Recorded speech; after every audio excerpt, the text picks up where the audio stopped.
We're recording. Reading, Panama, Bedford. Okay, so now you have an idea of where we are all located. So I think the whole world is covered. USA North Carolina, I believe.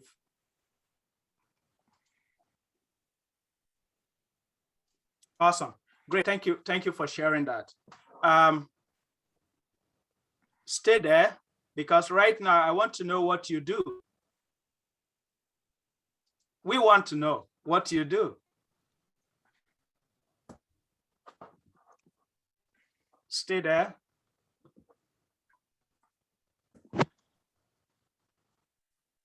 So the same place. Yeah. Okay. Is there any way we can also see the responses, or is it only Ilopa getting to see? Oh, you're not seeing my screen right now? Well, I'm seeing you. No, I can see the screen. I'm sharing the screen. Can we all see it? Yeah, Oh, you yes. can see. Oh, yes, Maru, I'm you sorry. might have to go out and come back. Okay. Okay, it's great we clear that out. Otherwise, I'll talk for 1 hour to myself. Okay, awesome. So, not surprised, we have a lot of agile coaches in the room, project managers, no business analyst. There's work to be done. I have others. Maybe when we break that down, we would know who and who is here. Okay, thank you for sharing that. I think that's exactly our expectation. We expect that we have a lot of agile coaches, scrum masters, project managers, product owners, product managers, and the material we're going to share with you is relevant to this group. So, as any of you seen this, so this will probably tell you my age. This is when my kids were growing up, and we'll watch this on end. There's a particular question there that I don't know if you can get that question. I'll just play it 7 seconds. It's not much, so pay attention to it. To drive. Here we go. Now. Are we there yet? No, he's taking her kids on a little trip. I have to pee. You do not have to pee. I'm sure the carpet is absorbing. So not sure if you noticed it. What was that question? Are we there yet? Are we there yet? Awesome. That was the question. So that brings me to the next screen. What is the most common question you hear from your project sponsors? Could it be, are we there yet? And can you complete it? Please unlock the When code. will it be done? Yes. Yeah, it's unlocked. Sorry, go ahead. Yeah. When will it be done? Yes. What's the question? 100%. 100%. Yes. That's the question, 100% based on your reaction. That is the question that we hear most from our sponsors. When will this be done? When will it be done? When can it go into production? When can customers see it? Okay. Another variation of this question is, are we done yet? So when will it be done is at the beginning. Okay, when you start to talk about the project, even before you understand what needs to be done, you are dealing with the question of when will it be done? And as soon as you start, it moves into, are we done yet? Oh, we are still here. When are we going to get there? So these are the questions that we hear. I'm sure no one is surprised based on that poll you've just seen. My question for you is, how do teams answer these questions today? What do we do to answer the question? Now you can put your answers in the chat and I'll share what I have seen people do. Gantt charts, okay? We spent 1 month planning everything down, put a Gantt chart together, and we can pinpoint where what will be done. Right? What else have we seen? We've also seen people use story points. If story 1 is going to take this number of is this number of story points, we add them together, aggregate them, divide by time, and we say, hey, it's going to be done in 6 weeks. Has anybody seen that? That's exactly the situation I fell into working with one of my teams. And I noticed that all the focus that we're giving out is based on the story point that is accumulated over time. Okay, and there is some formula, some way they decide that, okay, if it is a 3-point story, is going to take this amount of time and so on. They aggregate this, divide by time, and advise the business. But guess what? It never works. Okay, so I decided to conduct an experiment because sometimes we think something should work until you actually see it, whether it makes sense or not. And this is a simple experiment that we did, which you can also do. Over time, go back to your board and say, hey, we sized this story to be a 3-point. How many days did it take us to deliver? And just plot it on this simple. The roundabout, continue straight onto Walatayo Allow Street. Okay, somebody is getting direction there. Okay. So let's plot it and see what happens. So, Grace, are you there? So this is what the picture looked like after we plotted everything. Yeah. I'm here. I think we're quite familiar with this story points.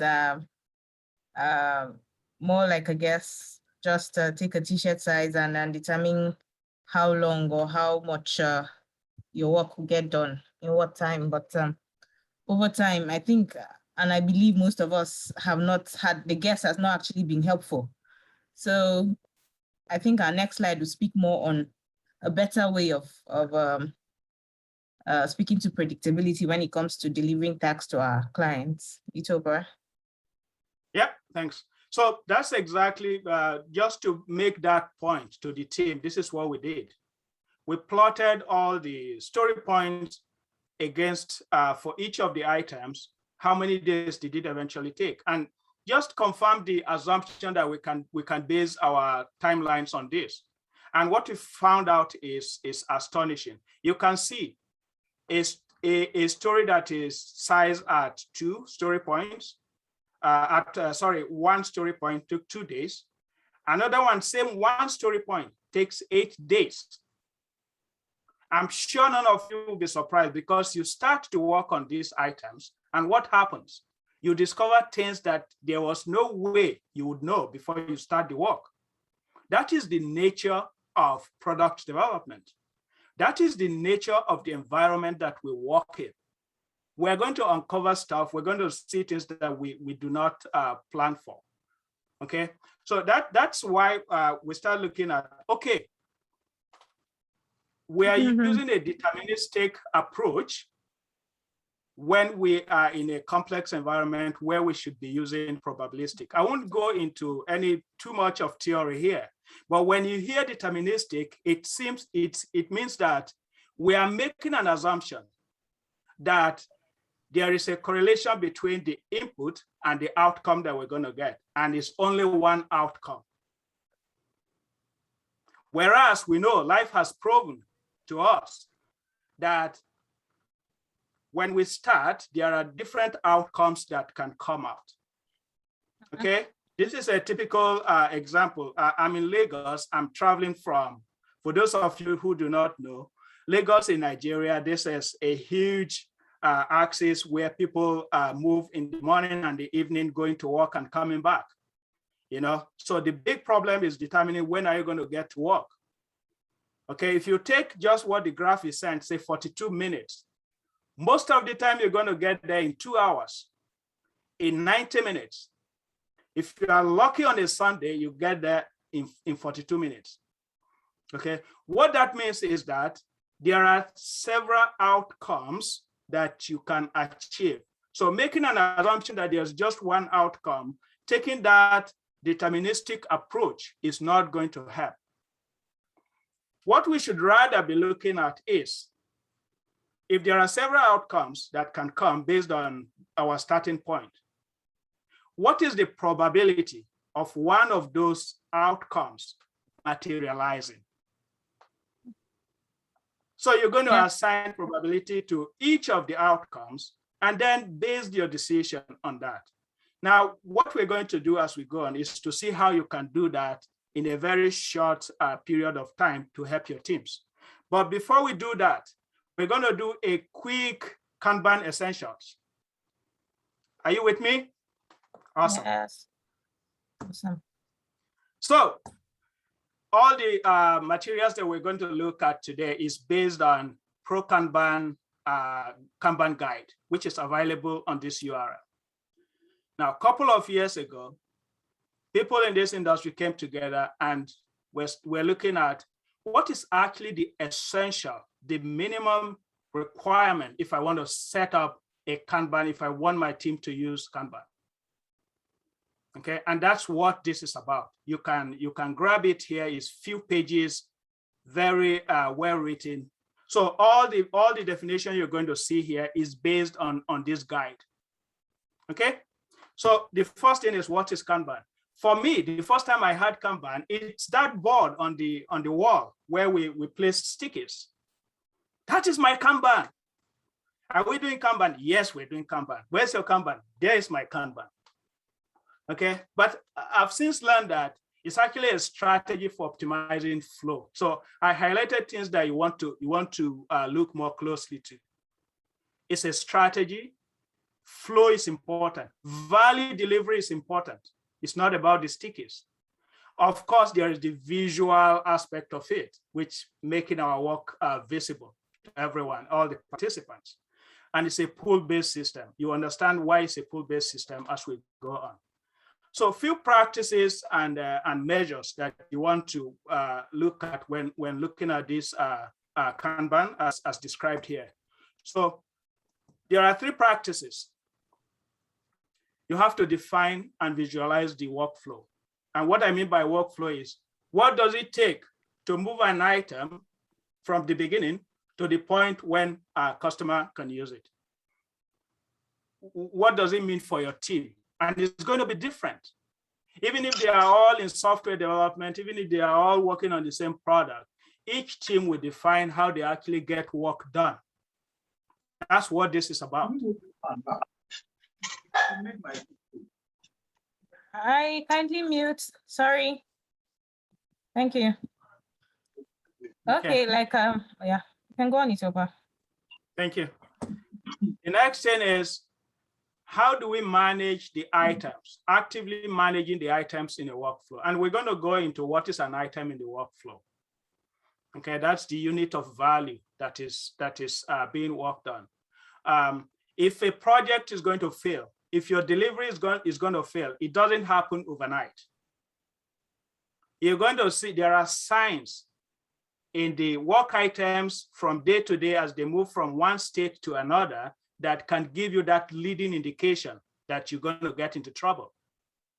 Okay, so actively managing items in the workflow is the second practice that you need to look at, and then improving the workflow overall.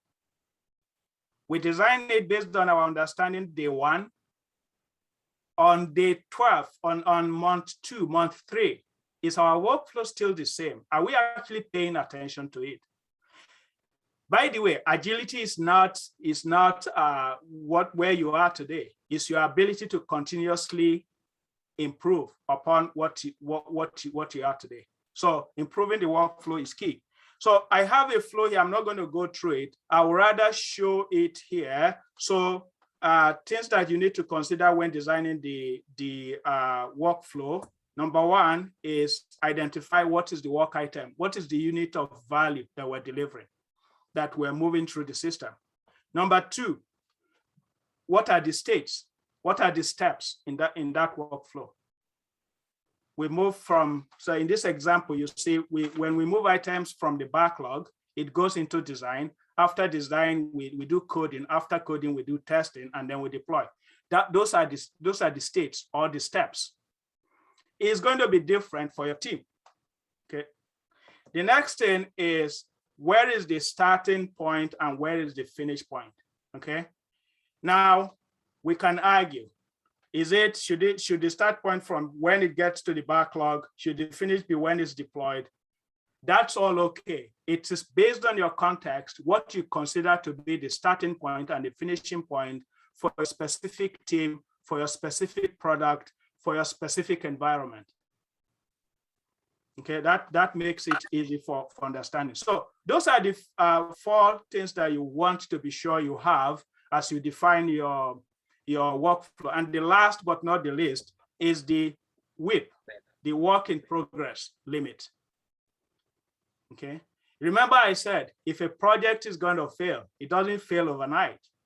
It is how you are paying attention to each of the items on your board. And one of the leading indicators is how many things are we working on at a particular point in time?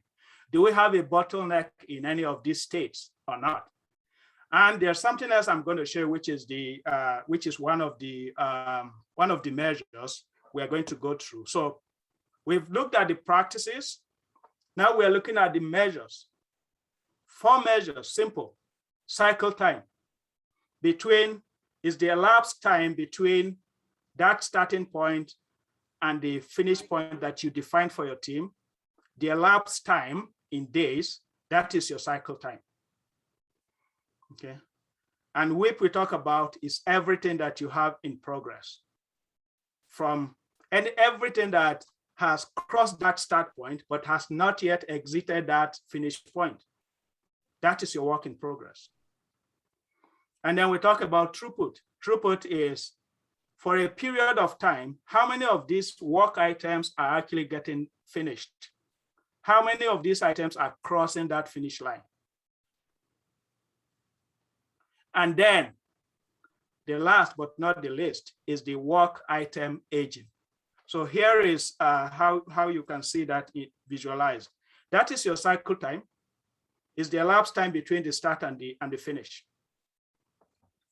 And here is your work in progress. Everything that is between those 2 points. Okay. And here you have the throughput, everything that has crossed that for a specific period of time. Okay. And then the last one is your work item aging. And this is the one you want to pay attention to, because this is the one that will tell you if you're still going to be able to eat this banana or not. Okay. Yeah. Okay. That's the basics of Kanban that I want to cover as it's represented in the Kanban guide. Now, Ilopa, you're talking about all this. How does this answer our initial question of when will it be done? I guess that's why we're here. How will this help our predictability? Okay, so that's the question I was trying to help my team answer. You remember that my team that was using the story point? Then your destination will be on the left. Kindly mute, sorry. Sorry for the disturbance. It's okay. I'll Remember mute, that? sorry. It's okay. You remember that my team, I need to help them. All this theory about Kanban and practices and what have you, what does that mean, Ilopa? So we decide to do another experiment. I do not have the answers, but let's see what the data says. Remember, we said, if we're going to take a probabilistic approach, it means that we are starting off from the assumption that there are multiple outcomes. And our job is to find the probability of one of those multiple outcomes materializing. And then whichever one has highest probability, maybe that's what we should be leaning towards. That's the whole idea here. But how do you know how do you know what is the percentage of those outcomes materializing? If I ask you to throw a dice, 6-sided dice, and tell me, how would you know which side will come up?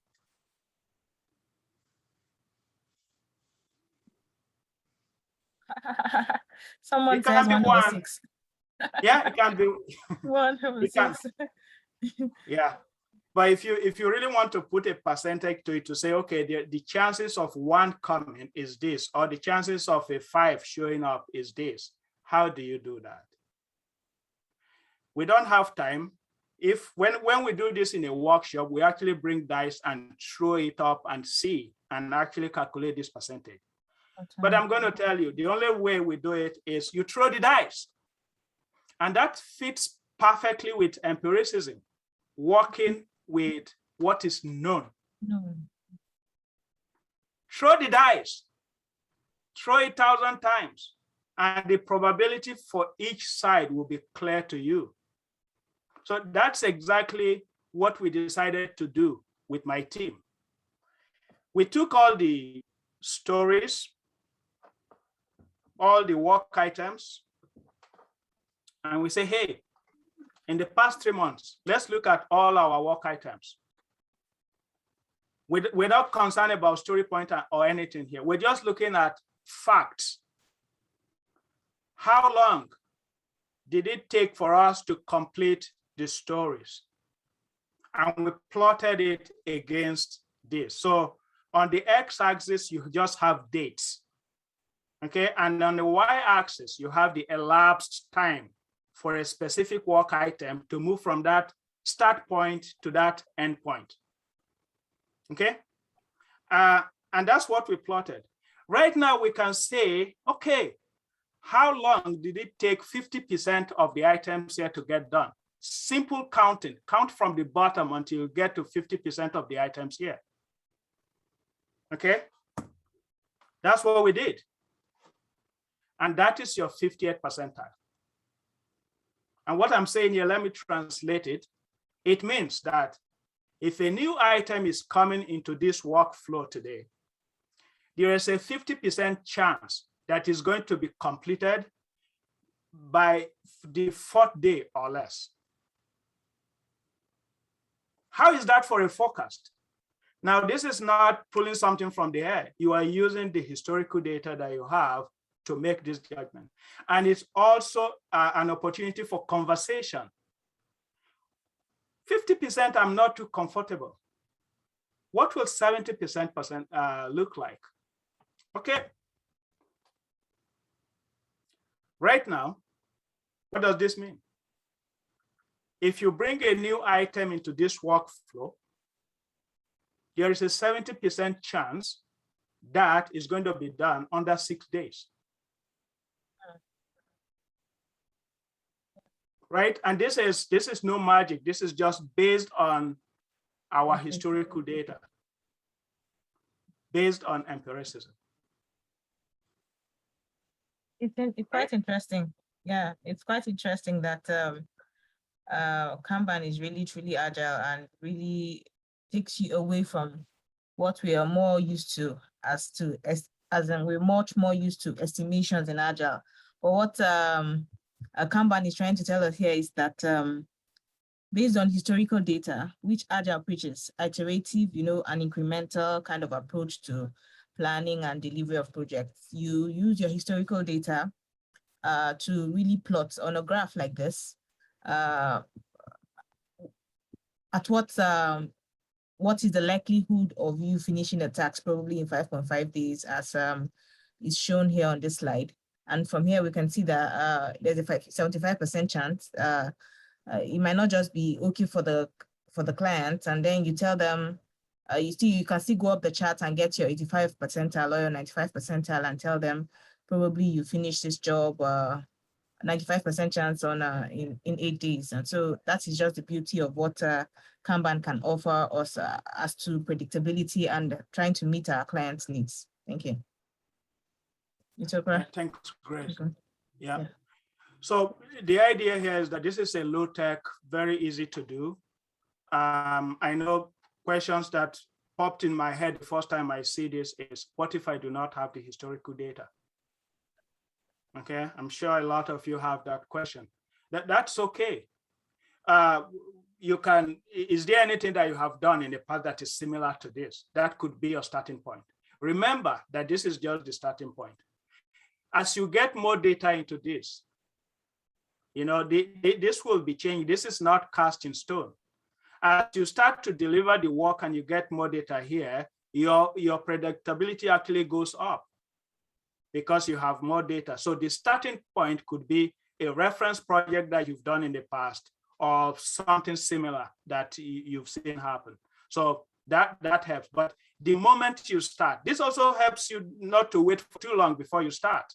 You start with what you have, but as soon as you start doing and you're gathering the data, this becomes real for you, for your team, right? So in case you have that question, that's how to go about it. Now, if you're working in, I'm going to throw a question and try to answer it. If you're working in a regulatory environment, what percentage will you be looking? What percentile will you be looking for? For example, you have to make a commitment to a regulatory body, and if you do not meet that commitment, there's a penalty. Maybe 50% is not what you go for because you're just saying throw the dice. It could be this or that, right? So that's where you want to say, okay, if I'm going to make a commitment to a regulatory body, maybe we should up the percentile here. Say we are at 85. So there's a 15% chance of not meeting this commitment you make here.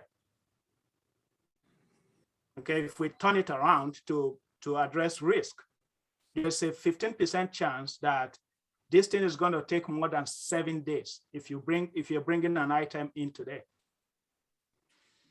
So this is a good baseline for conversation about risks, about complexity, about the things that we'll be uncovering as we start to do the work. Yes, someone just asked that question. Thank God. Thankfully, you're answering it. I know. I know, it's the question I had when I started looking at this. Okay, so to cap this up, we're looking at all that we have just described is what is called, if you look at the guide, is the service level expectation. And it consists of two parts. The focus for how long it should take a work item to flow from started to finished with a confidence level. If somebody is saying, can it be done in 4 days? I can say, yes, it can be done in 4 days, but I only have 50% level of confidence there. Make sense? So that's the kind of conversation that you can use this tool to have with your sponsors, with your stakeholders. Okay, it's the service level expectation. The other one that we're not, so in our example, it will be your words will be something like 85% of work items should be finished in 7 days or less. And you know what? In a month, this would change. Why will it change? Because you are doing more work and you are gathering more data. So this is not cast in stone. As you gather more data, as you do more work, as conditions change, this is going to be changing and it will be transparent. Okay. So that is one thing we want to cover. Another tool that you can use, which we are not going into detail of today, is the Monte Carlo simulation. It's the same principle. Okay. We are able to use the data that we have to do a simulation. This example is 10,000 trials. We look at all the outcomes. And we plot this graph based on what is the chances of those outcomes materializing. And based on this, the principle is the same. You can now, based on your risk appetite, the environment you're working in, if it's regulatory, you want higher confidence level. If it is something else, you may be lower. But this is how you can improve your predictability. This is how you can improve the quality of conversations that you're having with your stakeholders. So what have we covered so far before we open this up for questions? I hope you have some clarity around deterministic versus probabilistic forecasts. Deterministic is assuming that there's only one outcome, but we know that there are multiple outcomes. So our task actually changed from trying to determine that one outcome to actually finding the probability of the one of the multiple outcomes happening. Okay, and we looked a little bit at how to design that your workflow. Most importantly, collect the data and apply empiricism. Okay, so we're going to spend anything you want to add, Grace, before we go into Q&A?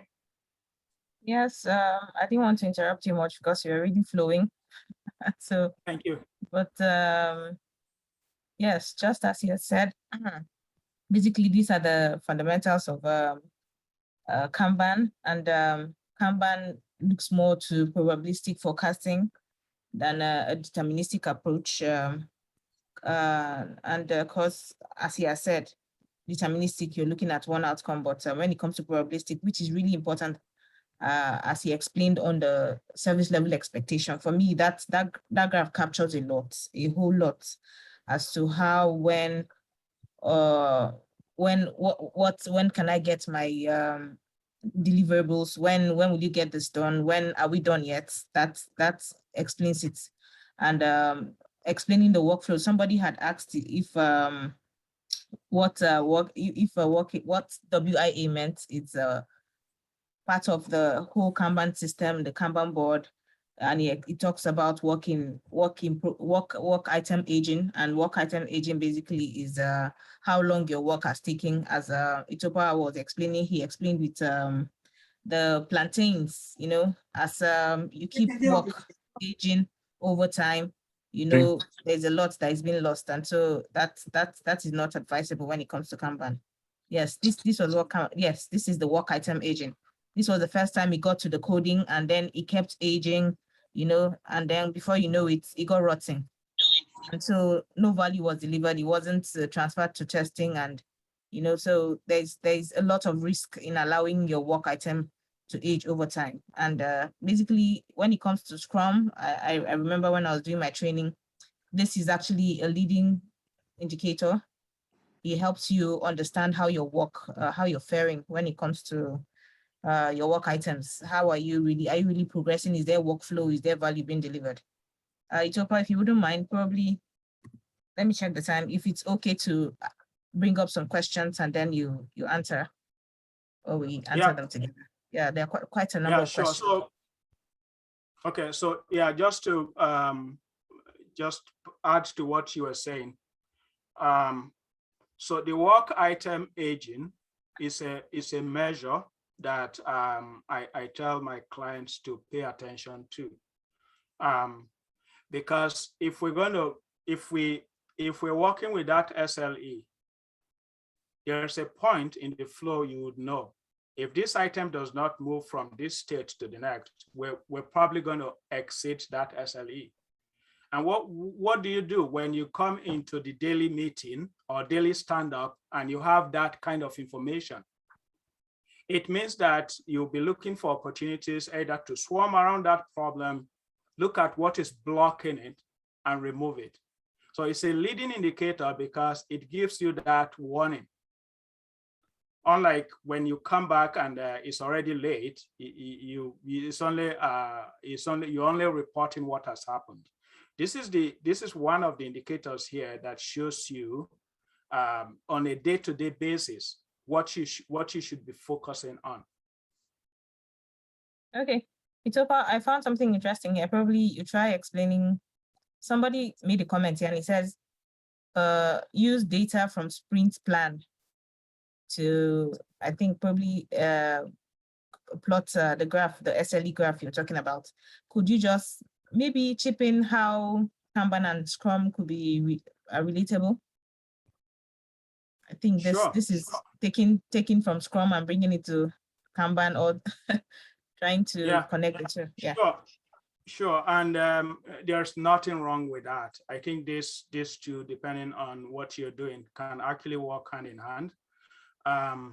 So for the graph that you saw, all we did is every day we record how many items were completed, passed through that finish line, and how long did it take? What was the cycle time?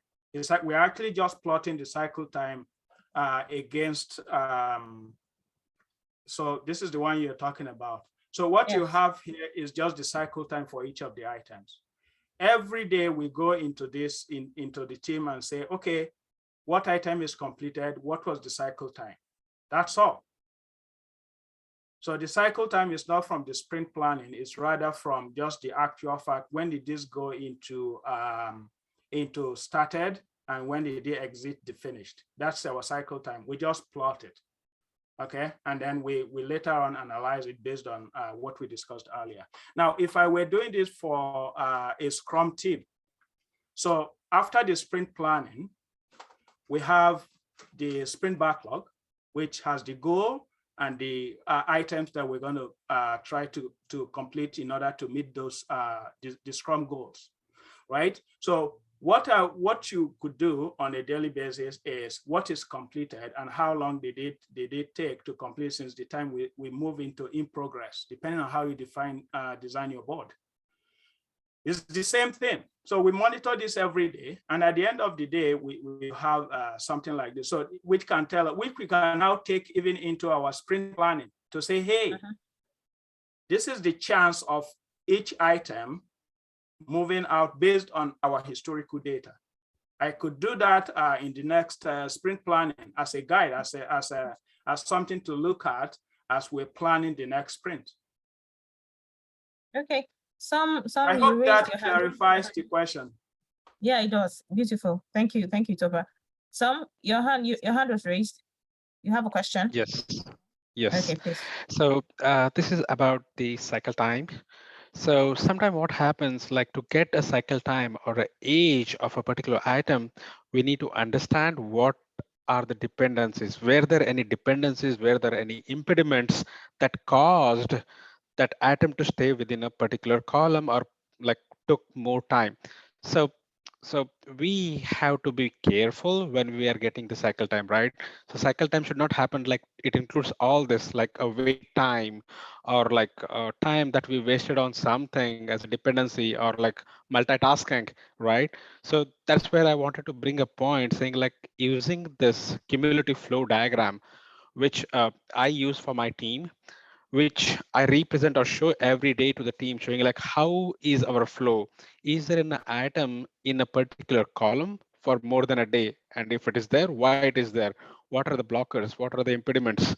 So I just wanted to suggest like cycle time is easy to say, but it's not that easy to calculate. You have to really understand, are there any other factors involved in that?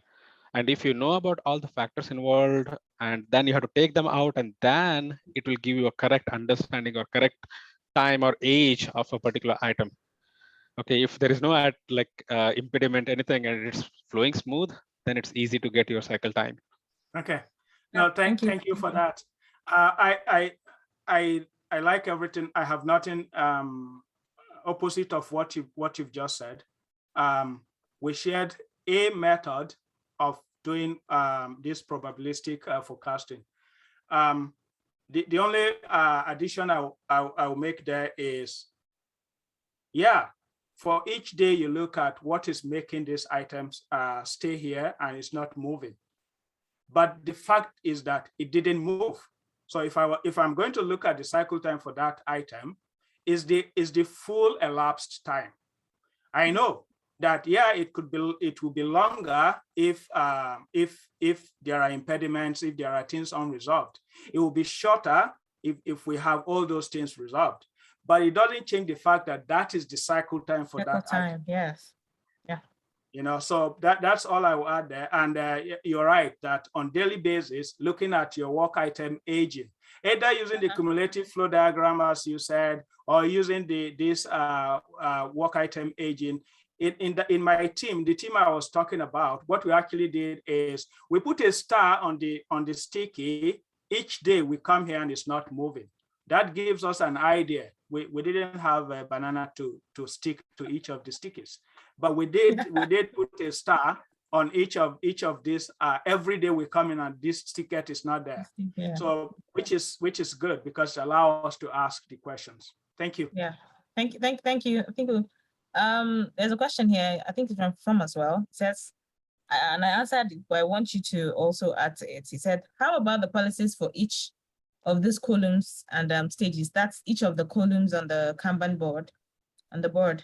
Do we need to have policies defined for each of the to-do, backlog, to-do, doing, done, Yes. or your coding and all of that? Yes.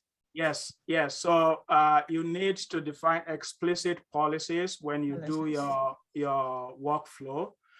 One of the most common policy, even though we call it different, the work in progress limit is one of the policies that is common, but there are other policies. What conditions do items need to meet before they move from one stage to another, and so on? Those are things that you define the first set when you set up. You don't need to go detailed from day one, but you can keep improving that as you go on. Okay. Tom again, work item age. He asks if work item age is different from cycle. Is it not the same thing with cycle time? No, they're not the same thing.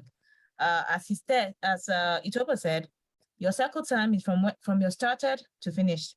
Your work item age, your work item could be aging on your coding column, you know, just like the bananas. The bananas were aging at, where's the diagram again? Probably was aging at the coding point, yes, you know, so this is different from your cycle time. So your work item age is how long has the work item has stayed from when it got into your workflow to whatever column it is. Yeah. How do we define or calculate work in progress for a particular column? I think that's quite easy. Ilopa. Yeah. What is the rule of thumb for defining your work, your WIP limit for each column? I guess that's the question. There is no such rule as your work in progress should be this or that. It's something that you're going to experiment with. Okay, let's assume we have we fix it at 222 for each of the columns. By the way, the option column may not have a work in progress limit because that is actually your funnel. That's where things are coming in. But if you have an upstream system, you could also decide to see how many things we're actually intaking at any particular point in time. That's an option. But you're going to see, are we creating bottleneck in any of these states or not? Mm-hmm. If you start to notice that there's a bottleneck in any of these states, that is a trigger to start lowering the limit, the WIP limit for that particular column. So that is what will help you eventually to implement the pull system that we talked about, where things are actually moving because we have the opportunity, we have the availability to actually work on that item.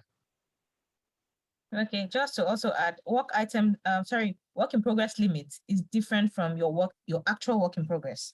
So work in progress limit is actually a defined policy for the amount of work items that should probably be in a particular column, as some had said, or the entire board at a particular time. Work in progress, different from work in progress limit. Could you explain again deterministic and probabilistic, please? He adds, please, or she. So please.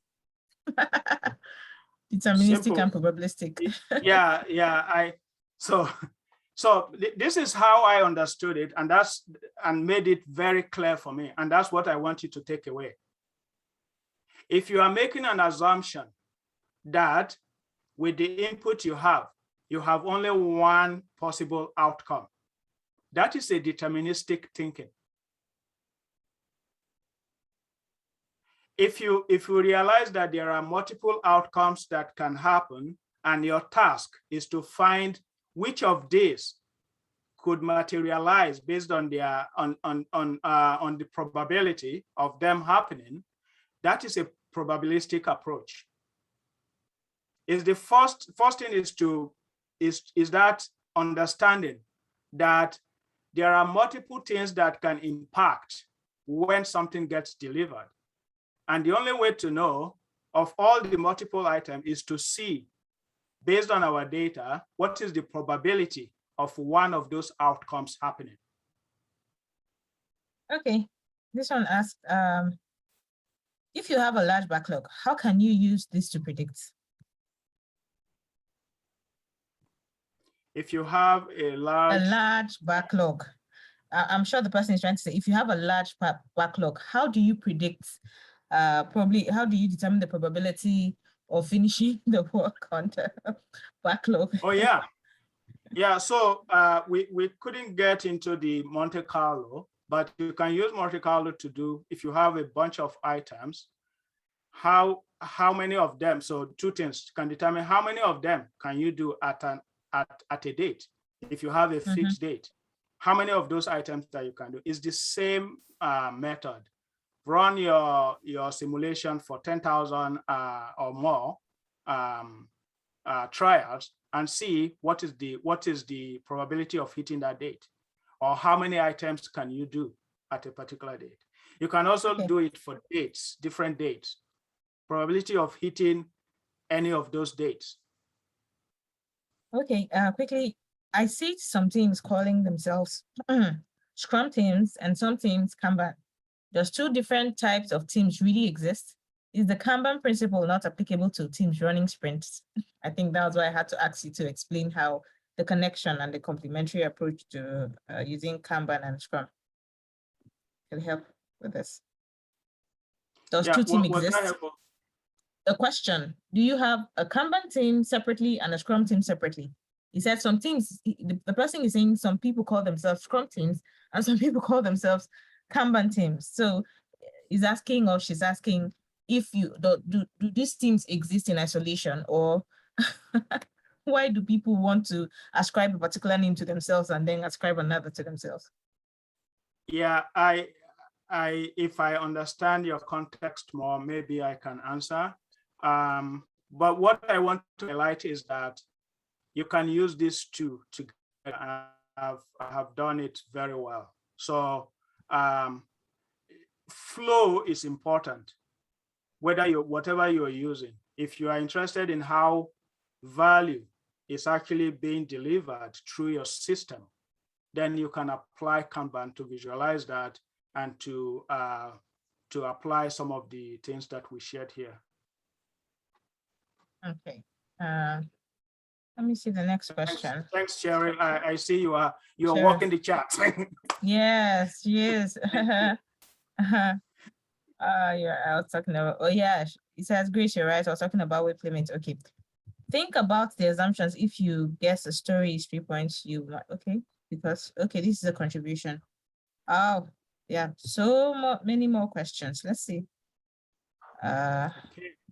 Let's take two more, and then maybe we open our channel, maybe on the LinkedIn that you shared. Maybe we can continue to collaborate on that. Collaborate, yeah. It's a good. Okay, so, I'm trying to.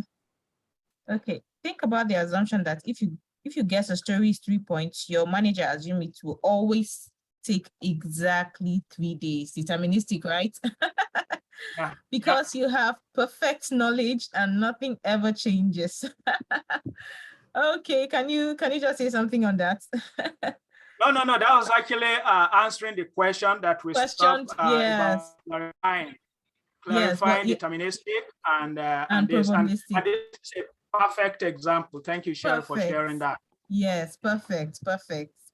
Like we're cracking a joke with Ilopa on one of the first questions he asked, and I said, I think that would be a project manager asking that question. So if you have somebody telling you, there's oh, a question it's going to here. take. Okay. There's a question here from Gabi. What is the name for the items started, finished, work items, state? Okay, I'm trying to understand this question. Yeah. Let me explain it up. Can you return, Grace, can you return a little bit some slides, please? Okay, I think the slides on back before this. I guess Yeah, where you- another one. Oh, no, Which no. one? This one? where Yeah, you but have all those, put the indicators, following work one items. because we have 4 items. Yes, this is No, it. you This have is 4 it. items, the start point, the finish point, the work item, and then stage. What do we call these 4 items? Ah, I You hear. don't have the title for, yeah, I just wanna, that's it. Yeah. So those are the things that you want to make sure that you have within when you define your workflow, right? Yeah, is that what you're referring to? Or yeah, I guess that's what you're referring to. And the only thing that is missing there is the explicit policies that you also need to think about. So add that. It's not 4, add that 5th one. Is it fair to say these are just states? Yes. These are states, and it would depend on your context. Your state, for every team, the states will be different. And we also ask people to keep looking at it from time to time, if it still makes sense. That's the third practice that we talk about, continuously improving the workflow. So is it fair for teams starting from fresh to go for a minimum of 3 states? The starting, the middle, the end state, minimum, and then mature as they go along. Yep. There's nothing that says you should not do that. Yeah. Just don't build complexity from the beginning. Just keep Yeah. it very simple Yeah. first. Yeah. Master it. But as you rightly said, what's most important is setting those policies. Yeah. It's also important to remember that those policies are not static. They are dynamic. Mhm. As soon as you start hitting bottlenecks and you know that people are struggling, take it down. If you know that people are sitting around drinking tea, not doing any work, agree with them to take it up. Yeah. Yeah. Well, Thank you so much. thanks, Thank Femi. you. Yeah, it depends on where you are. Where is Patrick still there? We drink palm wine where I am. Palm wine. One thing, Sorry. Femi, I think I would like Thanks, to mention everyone. one thing. Sorry, someone is talking. Probably give him just the floor, and then we route. Yeah. Yes, Som here. So I was about to talk about like Fami's question. He was exactly right, saying at least start with initial stage and then build up based on what it is. So one exercise what we did earlier was like having a value stream. Value stream will give us like different phases in your project, saying like, okay, so I have a Kanban board where I use something called refine, design, develop, testing, ready for acceptance, and then accepted. These are the columns which we use. But that we defined based on like how team understand what is the process they have and what are the different stages the work item goes through. So I think, yeah, it all depends on your teams and your team's dynamics. Thank you, Yeah, sir. so yeah, I totally agree with you, Sam. Whatever we share columns here is just an example. For your specific team, you're going to define.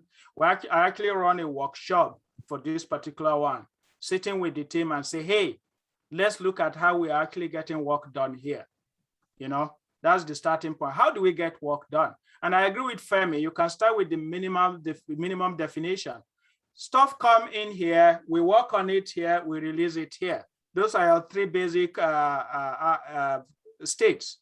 But when you start to look at it more further, you can start to define what are the additional steps that, especially when you start to see bottlenecks in the states. You want to see if there's something that you can complete before and what is actually holding that. Those could trigger the conversation about what are the additional states that we need to define here. And it's a continuous thing. The third practice, you know, this is minimal Kanban, just the essential. The third practice that we talked about there is about workflow improvement. Mm-hmm. Yeah, thank you. We're at the top of the hour. Thanks. Yeah, thanks everyone for spending an hour with us today. I thoroughly enjoyed it. I hope you gain 1 or 2 things from the session. And connect with me I'm available on LinkedIn, and let's see what we can do together. Thank you all for joining us. Really, thank you. Thanks, Femi. Thank you all. Thank you. It's been a great session. Thank you. Have a Thank you. wonderful day. Learned another thing today. Yeah. But it's a journey. I need to learn a lot more. Thank you. Thank you. Thank you. It's a journey, I agree. Thank We you. are learning. Yeah, thank you. Yeah. Bye-bye. Do you have a couple of more minutes, Ilopa? Can I ask you Yeah, something? sure. Hi, Pradeep here. Yeah, Pradeep, I have some. Yeah, so if you go back to that slide where we had the 4 or 5 columns, please. Yeah, sure. Let me share my screen again. I think I stopped sharing. Thank you so much.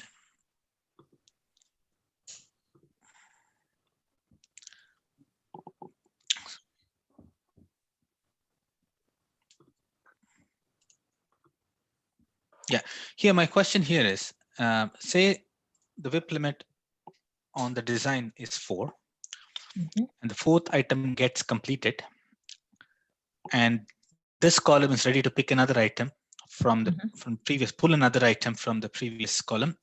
However, coding has reached the coding column has reached its WIP limit. It cannot pull anything from there. So that item remains in the design column only because the coding column cannot pull it. So do we need to have a design started, design finished, coding started, coding finished to clearly indicate that who's waiting for whom? Yeah, I like the way you asked the question because it comes with the answer. Okay. I love those questions. They have the answer inbuilt. So you start with this, and you begin to notice the behavior you just described. That, oh, design is actually ready to pull in something. Our WIP limit is 4, but coding is not done. That is a good opportunity to start having conversation as a team.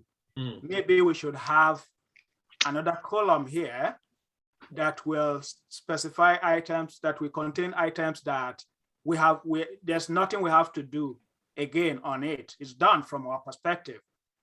But however, it's impacting our limit. So having that buffer, but my only caution is to be careful. So the buffer is still, you need also a WIP limit there so that you don't create a dumping state where things go to rest. And just to add, just to add, I think as the rule, as is widely advised, it's much more important to control WIP than really have a WIP limit. As Ilopa said, you already answered the question. So how do you then control WIP on coding? How then do you control WIP on design? Rather than have a WIP limit, it's much more important to actually control work in progress, because that's the best way to actually deliver value for whatever work item you're working on. Yeah, thank you. And what also works in practice for some teams is it all depends on the nature of the team members. If you've hit the limit in one state, but the previous state is ready for pull, you might have to just get some resources to help out, to free up capacity in whatever is blocking in coding. If you've got people who are good with coding, get them rather than sit around, get them to go and help out with coding. Yeah, that is so good a point to bring about, because now we're talking about that cross-functionality. Yeah. So there is an assumption that we are making here that the people working in design are different from the people working in coding and different from the people working in testing. Thank you for bringing that point up. The cross-functionality, remember, these are not waterfall stages. It is still a cross-functional team. So what it then means is you get more people into that design where you already seeing that bottleneck, or coding to get the things done so we can pull into design. Yeah. Yeah, but I've seen board design specifically to deal with this, which you have ready to be ready for coding. That way they also, and we want to monitor that, because the symptoms are different. The underlying issue is the same. So you're now talking about substates. So each of those states can have substates. And then you mentioned buffer. And, you know, it all depends on team maturity. Yeah.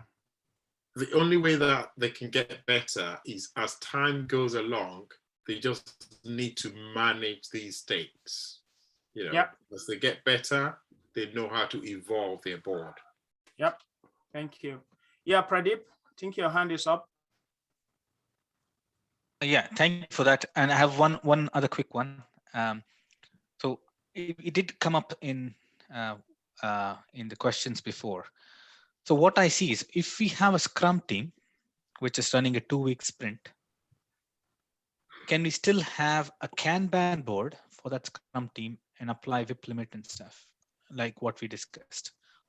Because as I did put that question, Okay. where I'm always seeing teams getting into the Kanban mode because they don't want to do a sprint planning. They don't want to do some of the events which the Scrum team does. They think it's an escape route that we are different. We'll do Kanban. Yeah. What I've seen that in practice. But the way I've started to look at this is this could be a good complementary practice for your Scrum team.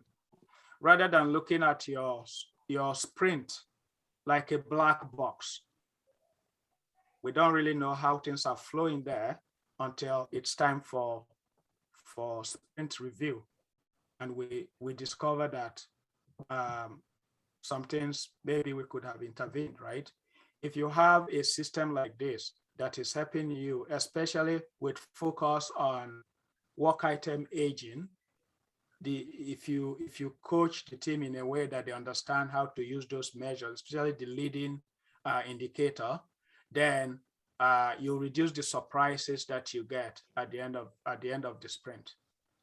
It actually say, hey, the coding here, we have a lot of items here. Maybe we should move away from the new items that we're designing to actually swarm around getting things out, which we do today. We assume that when the developers, when they come into the daily Scrum, they're actually looking at those things, right? But this will just be a good practice to provide transparency for that to happen. Yeah, thanks a lot. That was really helpful. Yeah. Thank you. I'll be ending the recording now. Yeah, thank you.